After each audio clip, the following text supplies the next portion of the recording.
We have the bad predictions. We got stuff we were supposed to be using or inventions, I guess. Yeah. Things that were supposed to would be commonplace. Yes. In the year 2000, as per an article in Popular Mechanics from 1950. It was supposed to be like, in the next 50 years, we'll see this happen. And, boy, they didn't quite have it down. No, they kind of got close on a couple of things, but because of the day, they couldn't really wrap their minds around certain things. So they only had, like, what they could work with then and kind of think of that in the future. Because they have one example that's almost like the Internet. Right. But not quite. They pretty much couldn't understand how to make things smaller. Like the inner workings of machines to try to get those things smaller. Yeah, get all that smaller. They couldn't really comprehend that back in 1950. That's the problem. To make it commonplace. But we were talking about Star Trek earlier, and that stupid show is more accurate than this, with things like the tricorder and the communicator. Our communicators are better than stupid Star Treks. Kirk always had problems with him, and he was losing the signal, and that was, way in the future. Sure Could was. never quite get him. Twisting his little knobs. His communicator had the knobs, Scotty. I actually saw him tap it a few times, too, where he'd hit it. Scotty. Oh, man, in the future we got to tap stuff that doesn't work. Tap things and turn dials, and they go, boo! Right. It's all analog. So here it is, miracles you'll see in the next 50 years from Popular Mechanics, 1950. Mm-hmm. And the old year 2000 passed us by, and we didn't get any of this crap. So where is this? For example, towns are illuminated by electric suns. Electric suns. Suspended from arms on steel towers 200 feet high. So the whole town, you got these towers. Yeah. And there's pretty much nuclear reactions happening. Right. And these suns will light up the town. I guess instead of individual, street lights and stuff? Street lights, things like that. They decide, no, we'll just have a sun per town. Yeah. That'll illuminate a couple the of whole suns. thing. That didn't happen. No. Mm-mm. Some cooking is done by solar heat. Do we use solar energy to cook? No, but solar energy really took a back seat. It was big in like the 70s. People were real like, that's going to be it. Solar energy. And no, didn't quite take off.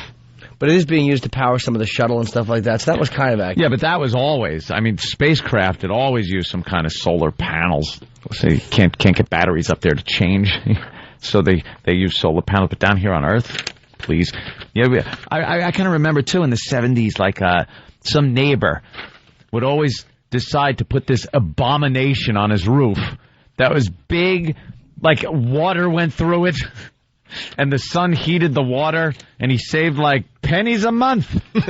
And it was just this huge mess on his roof. Yeah. Big square tank. How about wood, brick, and stone are too expensive to use to build homes? Because they assumed back then that wood, brick, and stone are just this archaic way of building things. Sure. So, there's got to be something better in the future. No, we're still using that stuff. Homes cost only $5,000 to make and will last only 25 years. Nobody in 2000 sees any sense in building a house that will last a century. That's kind of true, because you never know what neighborhood you might be building in. Why build a house that would last a century when things like, the Negro might move in next door? You'll have to knock your house down. These houses are disposable. When too many undesirables move in, your house will instantly sense them and dissolve. Don't worry, a new house will immediately form in a nice, clean neighborhood. A white neighborhood. A white neighborhood. Lily white, with sidewalks of gold. And pale children playing in the street. It's the 50s, where every home has a German Shepherd and a fire hose.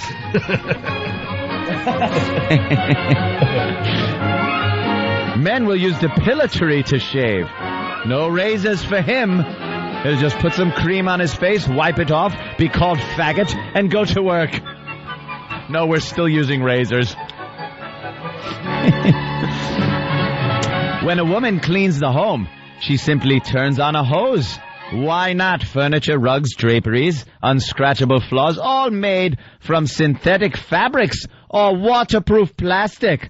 After the water has run down a drain in the middle of the floor, she turns on a blast of hot air and dries everything. Of course, the hot air could be her and her friends just talking. It's the 50s. Smack her in the mouth.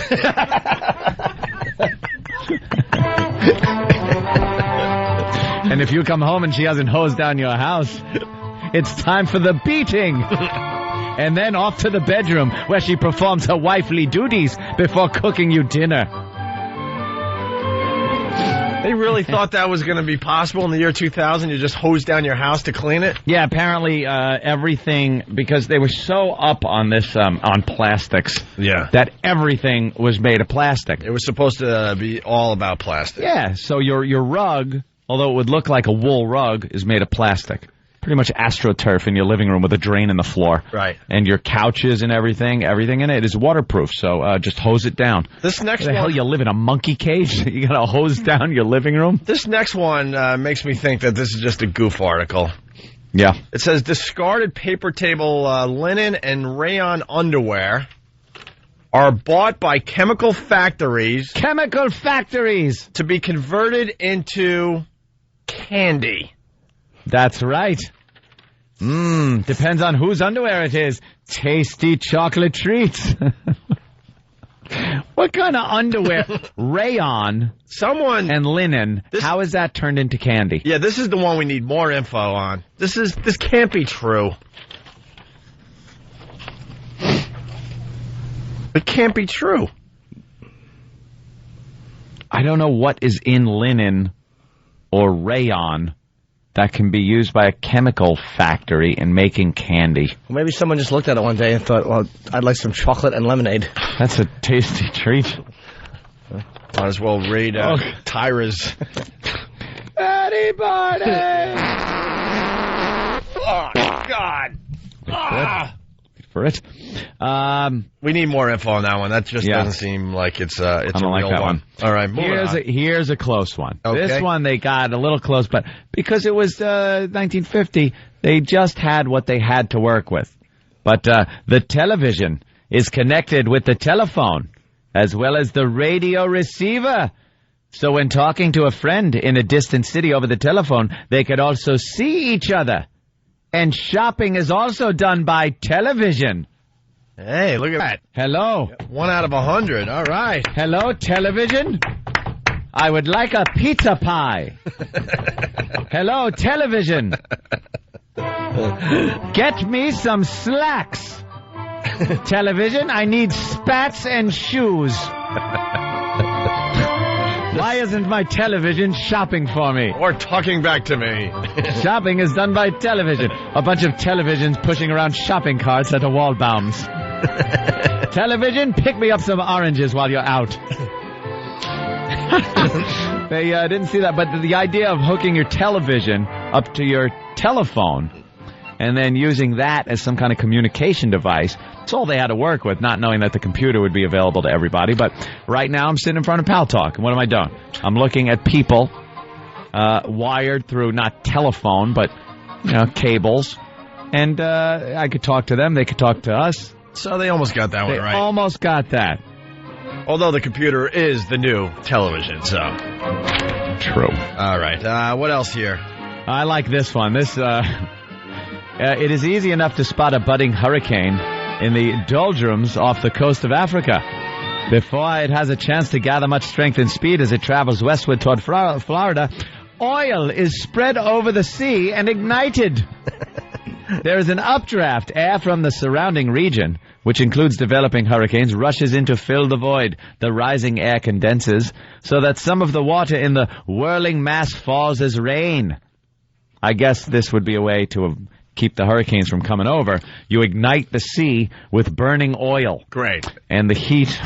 And you kill all sea life. That's wonderful. That's it.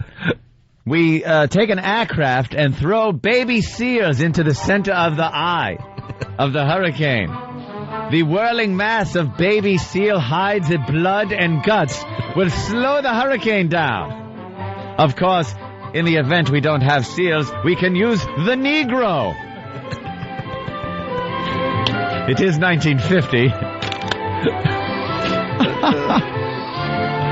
Our ancestors weren't too smart. Flooding is a problem. Yeah. Instead of building dams with valuable resources, we will plug up the places where the floods come in with bald eagles.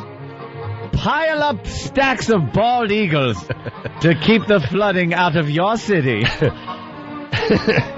And again, in the event we can't find bald eagles, the Negro will suffice. What about space travel there, Mr. Future Man? Again, turn to the Negro. Every last one of them, and put them on a spaceship to another planet. That is our space program here in 1950, when we are very intolerant, not like today, where we're very, very, very tolerant. There's no reason to be tolerant. We're all just humans. It's February. I better shut my mouth. Space travel. Yeah. Nobody has yet circumnavigated the moon in a rocket spaceship. But the idea is not laughed down.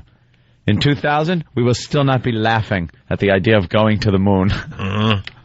The hell? By 2000 and 1950, we were supposed to be on Mars. I saw the movies. The big, stupid spaceships with all that headroom. Well, here's our cars. This is what our cars were supposed to look like in the year 2000. Cars are teardrop in shape and driven from the rear by a high-compression engine that burns cheap, denatured alcohol. What? Denatured? Denatured alcohol. Did I say denatured? Yeah. That's my denaturizer. Denatured alcohol. The car is used chiefly for shopping. So your TV drives it? Is that what I'm to gather? For shopping and for journeys of not more than 20 miles. You will never drive more than 20 miles. And do you know why? You will use the family helicopter, which is kept on the roof. Hoo-hoo, Robin. I'm going out to the Hamptons in my Howicopter. No. I just signed a deal which gives me $20,000 a year. My God, it's 1950. I'm rich. Hoo-hoo. I invented the helicopter, Robin. All right. In the year 2000, we were supposed to live to 85 years old. Women and men of age 70 in AD 2000 look as if they're 40. Wrinkles, sagging cheeks, leathery skin are curiosities or signs of neglect. 70 is the new 40. Ugh. Lifespan has been lengthened to 85. I guess that's pretty accurate, right? Well, late 70s, I guess. Serious virus diseases as influenza, the common cold, poliomyelitis, and dozens of others are cured with ease. With ease. Cancer? Cancer not yet curable in 2000. Sorry, folks. Well, we really can't even lie about this one. No. And then... Well, everything they've just made up, the suns that are hanging over cities that illuminate them on 200-foot high towers, but they can't say that cancer is going to be curable. Yeah. And then multiple sclerosis or palsy are no longer regarded as incurable. Electrochemical methods of stimulating and reactivating nerves so the victims of Parkinson's disease are no longer an object of pity. They just said they're pitying them. Oh, man. Well, one thing, they got close. One or two, yeah. Yeah. Hey, do the bad predictions, Ant, as Mr. Future Man. This is really good. This will wrap up this segment here. Oh, these are actual predictions that were made? Yeah, from people. This one comes from Thomas Watson, chairman of IBM, from 1943. I think there is a world market for maybe 5 computers. A world market.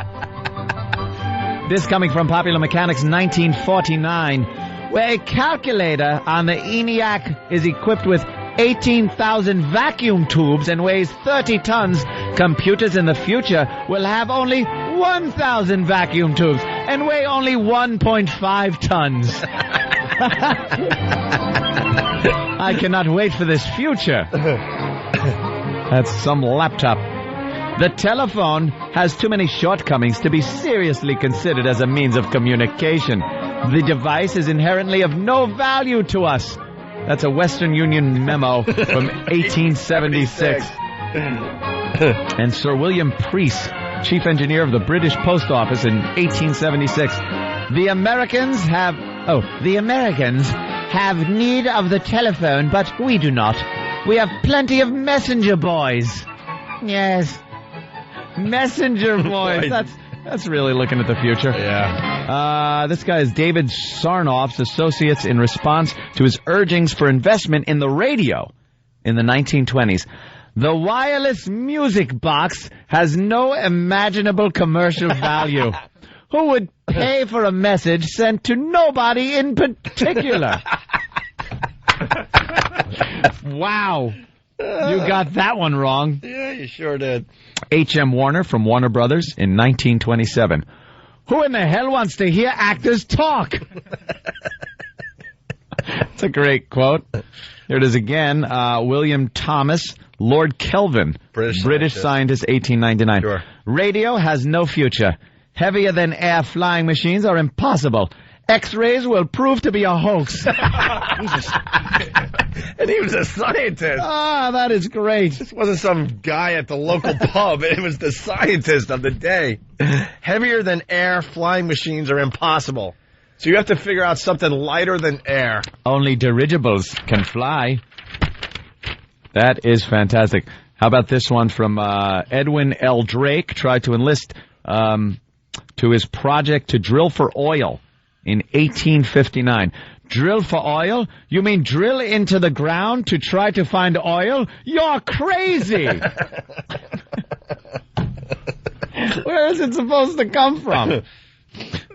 Oh, my God. Well, this is a surprise, yeah. Einstein, 1932. I was going to leave the name as a surprise. Oh, I'm sorry. One of those little teases as to who would have said this. But I'm sorry. Yeah, Albert Einstein in 1932. Yeah. There is not the slightest indication that nuclear energy will ever be obtainable. It would mean that the atom would have to be shattered at will. Who said that? I'm going to let you guess. Albert Einstein. Can you believe it? Airplanes are interesting toys, but of no military value. That's who is this? I'm not even going to try. Some dummy. Some professor of strategy. Some dummy. Yeah. And a Boeing engineer, after the flight of the 247, a twin-engine plane that holds 10 people, he said, "There will never be a bigger plane built." And this is from Pierre Pachet. Go to the one above that. That's kind of interesting. From Office of Patents. The U.S. Office of Patents in 1899. Everything that can be invented has been invented. Some people say that is an urban legend. We should add that. Yeah.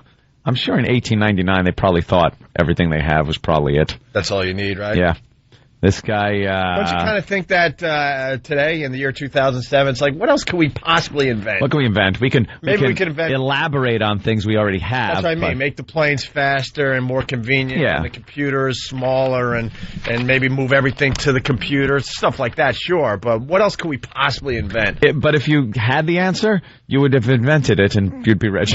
Yeah. But these idiots had no foresight. Like right now, you can't like say transport people. Yeah. But we'll know that you will eventually be able to transport people from here to L.A. instantly. But back then it was as ridiculous as right now. Let's say, okay, I foresee us traveling the speed of light, and in a day getting to some of the outer reaches of the solar system when we can just... That's ridiculously impossible. Ain't gonna happen. That's a bigger stretch than we have a 10-seat plane. We'll never build an 11-seat plane. I know, right?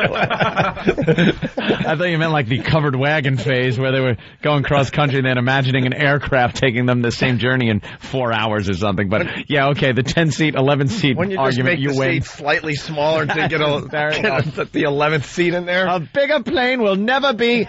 A bigger plane has just been built.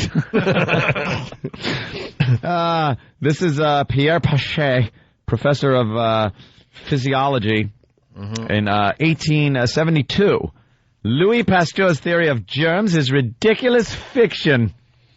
Didn't believe in germs? Yeah, well... Died of an infection. All right. Sure. It goes on and on, but there's a few of the doozies. Yeah, those are great. Boy, they sure did not know what the hell was going to happen. And then a lot of the stuff we thought would happen just never did. Everyone really concentrated on computers. Thank God. All right.